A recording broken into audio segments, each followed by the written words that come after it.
BJP को vote नहीं देते जो मुसलमान, वो देशद्रोही है।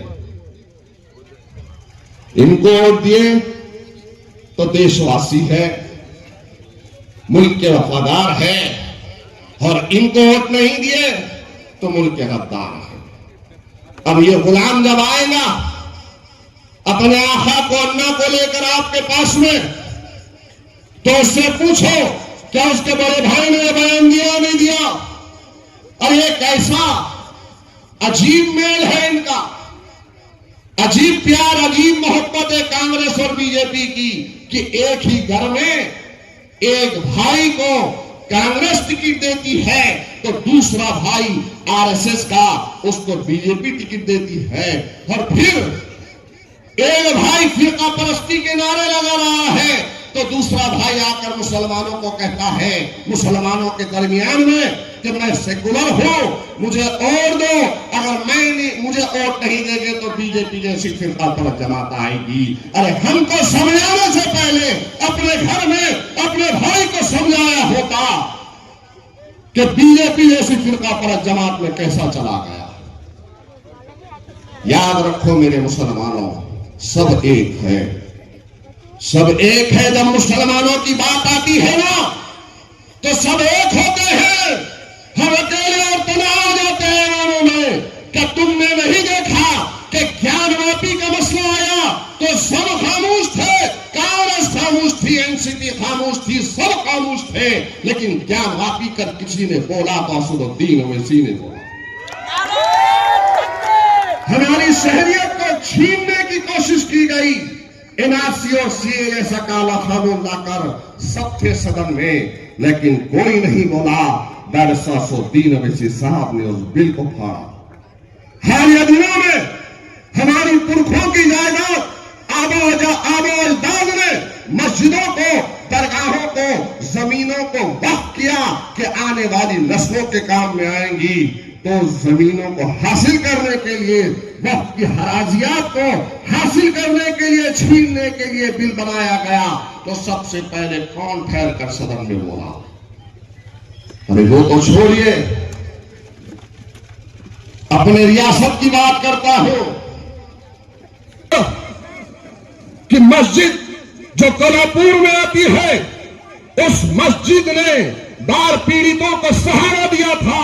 वही विशालगढ़ की मस्जिद थी जो चंद दरिंदों ने जाकर मस्जिद को ढाने की और शहीद करने की कोशिश की। उस मस्जिद ने न हिंदू देखा न मुसलमान देखा, जो भी बाढ़ पीड़ित थे मुसलमानों ने, वहां की मस्जिद की कमेटी ने बुलाकर उनको उस मस्जिद में सहारा दिया।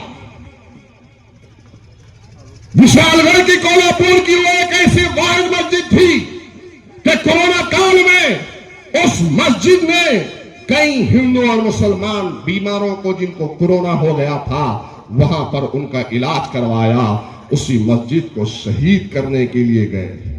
कौन गया था?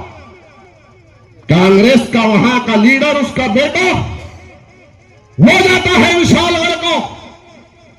अरे विशालगढ़ का इतना बड़ा मसला महाराष्ट्र का, महाराष्ट्र की असेंबली में अन्ना था। क्या अन्ना ने विशालगढ़ पर बोला अन्ना ने? क्या बोला अन्ना ने विशालगढ़ के मसले पर, उस दरगाह के मसले पर बोला? राणे जो भोग रहा है, रात दिन भोग रहा है, उसके खिलाफ बोला? अरे वो तो छोड़िए, रसूलुल्लाह सल्लल्लाहु अलैहि वसल्लम की शान रिसालत में एक गुस्ताख जो अहमदनगर का है, उस रामगिरी ने अल्लाह के रसूल की शान में गुस्ताखी की। तो यहां पर कुछ नौजवान एहतजाज कर रहे थे तो कांग्रेस के गुलामों ने अन्ना को फोन किया और कहा कि आइए, अल्लाह के रसूल की शान रिसालत में गुस्ताखी हुई है, इनका समर्थन कीजिए। तो कहा कि नहीं नहीं, मैं आऊंगा तो मेरा समाज नाराज हो जाएगा। ये है, अरे हम कब से आपको समझा रहे हैं, ये सब एक है, ये सब एक है। जहां मुसलमानों की, कलमे वालों की बात आती है, मस्जिद की, हिजाब की बात आती है, रसूलुल्लाह की बात आती है, कुरान की बात आती है, जब आपके दाढ़ी और टोपी की बात आती है, जब आपके मदारिस दीनिया की बात आती है, जब आपकी शरीयत की बात आती है, तो कोई नहीं बोलता है तो अलहाज बरसा सो दीन वैसी साहब बोलते हैं, मजलिस बोलती है। याद रखो मेरे प्यारे मुसलमानों, अपनों का दर्द अपनों को होता है, गैरों को नहीं होता। हम आपके अपने हैं। आपकी तकलीफ में वाजेगांव वालों ने जब कभी भी आवाज दी, सादिक से, शाहिद से, इमरान से, सबसे पूछ सकते हैं अकरम साहब से कि मैं आपके दरमियान में रहा, हर वक्त आपके दरमियान में रहकर आपके मसाइल की तर्जुमानी किया।